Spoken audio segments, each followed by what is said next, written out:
बिस्मिल्लाहिर्रहमानिर्रहीम। आपका होस्ट इमरान मान और आप देख रहे हैं डीपीएन टीवी।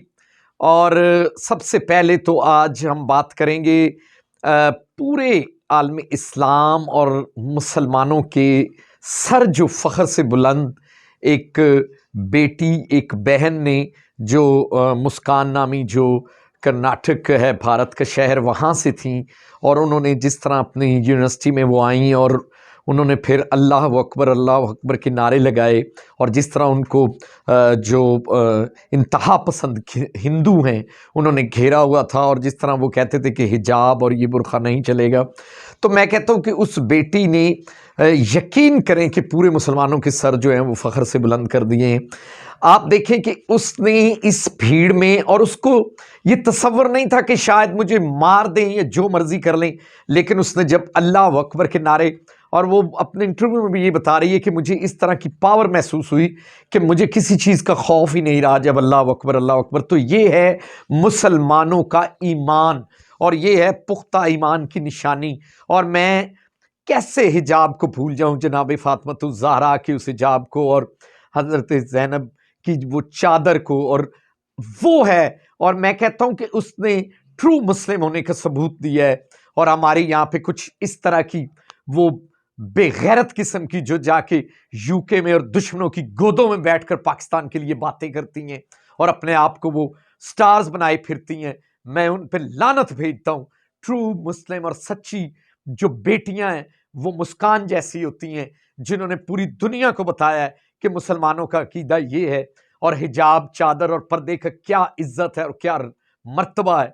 और मैं कहता हूं कि वो हमारे पूरे इस वक्त जो है मुसलमानों के लिए वो हीरो बन गई है और उम्मत मुसलमा का सर जो है फ़ख्र से बुलंद हो गया है। और ये वही चीज़ है जिसको मैं डिस्कस करता रहा हूँ कि इस्लामोफोबिया यही है, वो इस्लामोफोबिया, इसी का डर है उन लोगों को। यहाँ पे इसने साबित कर दिया है कि जो प्राइम मिनिस्टर का मैसेज है और जो पूरी दुनिया में फैल रहा है वो यही है कि मुसलमानों की जो मुख्तलिफ चीज़ें हैं उनके खिलाफ हैं ये लोग और हिजाब के पीछे पड़े हुए हैं। तुम लोग आधे कपड़े पहनते हो, तुम्हें मुबारक हो। मुसलमानों की सकाफत, मुसलमानों के घर और उनका जो कल्चर है, अल्हम्दुलिल्लाह बापर्दा अपने बच्चों को वो बाहर निकालते हैं। तो मैं उन माँ बाप को भी सलूट पेश करता हूँ जिनकी वो बच्ची है मुस्कान। और मैं आज बहुत प्राउड फील कर रहा हूँ कि मुसलमानों की आज जो है पूरी दुनिया में जीत हुई है और अल्लाह अकबर अल्लाह अकबर अल्लाह अकबर के नारे जो हैं वो कानों में गूंज रहे हैं। और जिस तरह ताकत से उस बच्ची ने वहां पे सैकड़ों खड़े हुए इंतहा पसंद वो जलील हिंदू जो हैं, कमीने हिंदू, उनको, वो डरपोक तरीन कौम है और उन्हें महसूस भी हो गया होगा कि जब अल्लाह का नाम आता है तो वो किस तरह भाग गए। तो मैं अगेन जो है मुस्कान को बहुत बहुत अपनी पूरी डीपीएन की टीम और मैं अपने सीईओ और मेरी तरफ से उन्हें बहुत बहुत सलाम पेश हो। और ऐसी बहादुर बेटियों को हमने बिल्कुल पूरी दुनिया को बताना है कि ये मुसलमानों की बहादुर बेटी है जिसने ये कारनामा सर अंजाम दिया है।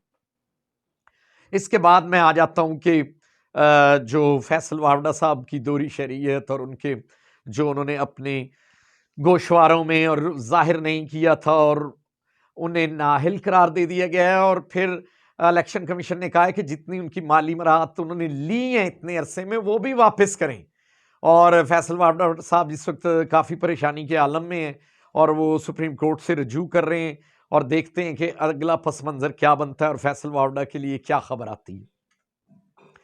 अब मेरे सीनियर रिपोर्टर हैं अपना शाहकोट से जनाब आशिक भट्टी साहब, और उनकी खबर जो है बड़ी दिल दहला देने वाली है और बड़ा अफसोस भी हुआ है कि हमारे एजुकेशनल इदारों में क्या हो रहा है। उन्होंने डिग्री कॉलेज शाहकोट की खबर दी कि वहाँ पे 3 लड़कियाँ जो हैं वो रंगे हाथों पकड़ी गई आइस के नशा करते हुई और फिर उन्हें कॉलेज से निकाल भी दिया गया। प्रिंसिपल ने उनको बल्कि अप्रोच भी होती रही कि इनको ना निकालें, लेकिन प्रिंसिपल ने 3 लड़कियों को वहां से निकाल भी दिया है जो नशे की आदी थी, आइस की। और ये शाहकोट का नहीं है अहवाल, ये पूरे फैसलाबाद के भी एजुकेशनल इदारे जो हैं इस जहर में डूबे हुए हैं और एक माफिया है। पहले जीसी से पकड़ा भी गया लेकिन उनके खिलाफ कुछ नहीं हुआ, वो सब बाहर आ गए, अपने ओहदों पर बैठे हैं। और जीसी में भी इसी तरह चल रहा है, एग्रीकल्चर में इसी तरह चल रहा है, प्राइवेट कॉलेज में इसी तरह। और सबसे बड़ा बेड़ा गर्क किस लिए है کہ چیک اینڈ بیلنس بالکل ختم ہو چکا ہے. ہاسٹلز انہوں نے پرائیویٹ بنا دیے ہیں جہاں پہ باہر سے آئی ہوئی لڑکیاں بیچارے جن کے ماں باپ خواب سنجوگ لگا کے بیٹھے ہیں اور خواب سجا کے بیٹھے ہیں ان کے لیے کہ وہ آفیسرز بنے گی، لیکن وہ مکروہ دھندوں میں یہاں ملوث ہو جاتی ہیں اور وہ ایسے مافیاز ہیں جو ان بچیوں کے مستقبل کو تباہ کرنے پر تلے ہوئے ہیں.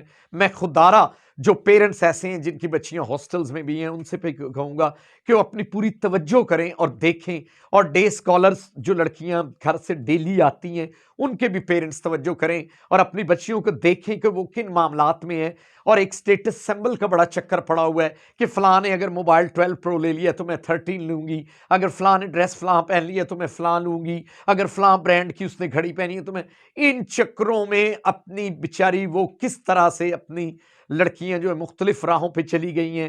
اور میں کہتا ہوں کہ ہاسٹلوں کا نظام بھی بڑا ٹائٹ ہونا چاہیے، اور ایجوکیشن میں جو یہ زہر ہمارے آنے والی نسل کو تباہ کر رہی ہے، آئس، چرس، شیشہ اور اس قسم کے نشے جو ہیں عام، وہاں پہ وسکی چل رہی ہے، یہ چیزیں جو ہیں ہماری نئی نسل کو برباد کر دے گی. خدارہ پیرنٹس بھی توجہ کریں، اپنے بچے پر نظر بھی رکھیں.